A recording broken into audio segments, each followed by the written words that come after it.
নমস্কার বন্ধুরা, সুপ্রিয়া রান্নাঘরে আবার একটা নতুন পর্বে তোমাদের সকলকে স্বাগত।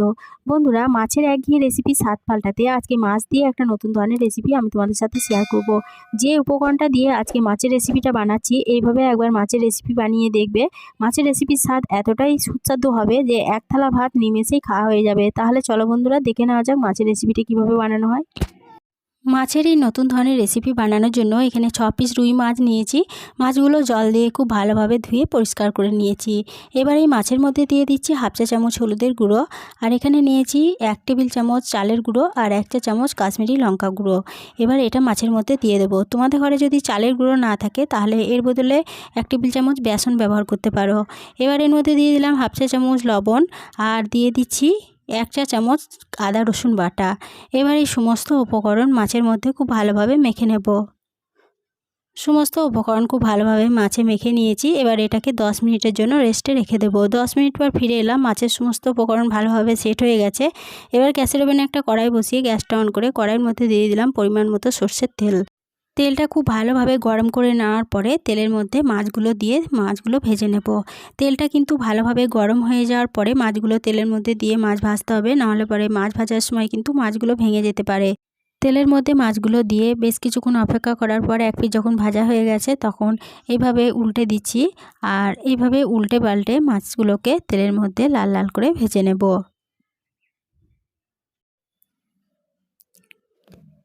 সমস্ত মাছগুলোকে উল্টে পাল্টে তেলের মধ্যে লাল লাল করে ভেজে নিয়েছি। এবার মাছগুলো তেল ঝরিয়ে তেল থেকে তুলে নিচ্ছি।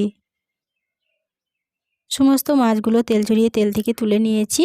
আর এদিকে নিয়েছি দুটো মিডিয়াম সাইজের আলুগুলোকে এইভাবে লম্বা লম্বা করে কেটে জল দিয়ে ভালোভাবে ধুয়ে নিয়েছি। এবার ওই মাছ ভাজার তেলে সমস্ত কেটে রাখা আলুগুলো দিয়ে দিলাম, আর এই আলুর মধ্যে দিয়ে দিচ্ছি হাফ চা চামচ হলুদের গুঁড়ো। এবার হলুদ গুঁড়ো দিয়ে আলুটাকে একটু নেড়েচেড়ে ভেজে নিচ্ছি।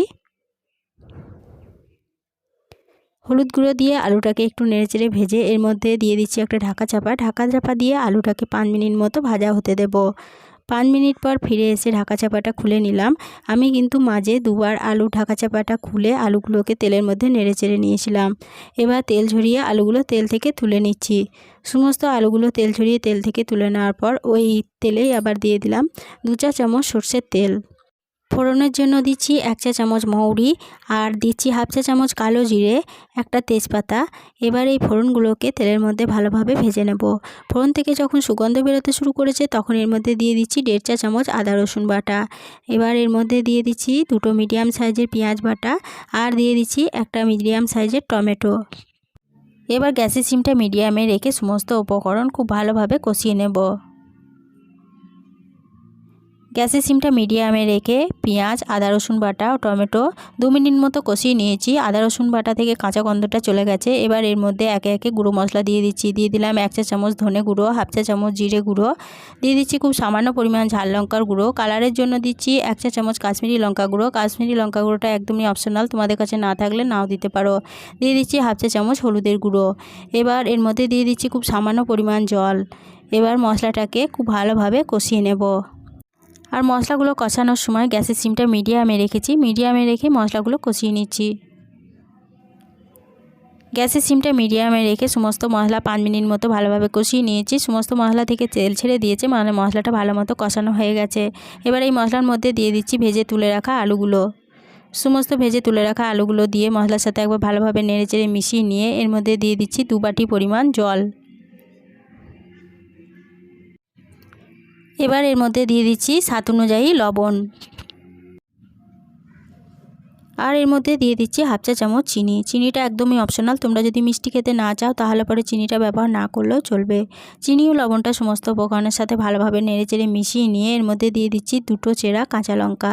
কাঁচা লঙ্কা দুটো সমস্ত উপকরণের সাথে ভালোভাবে নেড়েচেড়ে মিশিয়ে গ্যাসের সিমটা মিডিয়ামে রেখে দিয়ে এটাকে ফুটিয়ে 4 থেকে 5 মিনিট মতো রান্না করে নেব। 4 মিনিট মতো ফুটিয়ে রান্না করে নেওয়ার পরে এর মধ্যে দিয়ে দিচ্ছি ভেজে তুলে রাখা মাছগুলো। সমস্ত মাছগুলো দিয়ে হালকা হাতে সমস্ত উপকরণের সাথে ভালোভাবে নেড়েচেড়ে মিশিয়ে নিলাম। এবার এই মাছগুলো গ্রেভির সাথে ফুটিয়ে 2 থেকে 3 মিনিট মতো রান্না করে নেব। গ্রেভির সাথে মাছগুলো ফুটিয়ে 3 মিনিট মতো রান্না করে নেওয়ার পরে এর মধ্যে দিয়ে দিচ্ছি কিছুটা ধনেপাতা কুচি। ধনেপাতা কুচিটা দিয়ে আবারও সমস্ত উপকরণের সাথে হালকা হাতে নেড়েচেড়ে মিশিয়ে নিলাম। এবার গ্যাসের সিমটা বন্ধ করে দিয়ে মাছের রেসিপিটা কড়াই থেকে নামিয়ে নিয়েছি। গরম ভাতের সাথে পরিবেশনের জন্য মাছের রেসিপিটা একদম রেডি হয়ে গেছে। মাছের এই রেসিপিটা তোমাদের দেখে যদি ভালো লেগে থাকে তাহলে ছোট্ট একটা লাইক দিয়ে এরকম নতুন নতুন রেসিপি পেতে প্লিজ আমার চ্যানেলটা সাবস্ক্রাইব করে আমার পাশে থেকো। বন্ধু বান্ধব সকলের সাথে শেয়ার করে দিতে ভুলো না প্লিজ। রেসিপিটা কীরকম লাগলো কমেন্ট করে জানাতে ভুলো না। আজকের রেসিপিটা এই পর্যন্তই ছিল। ফিরে আসবো আবার নতুন কোনো রেসিপি।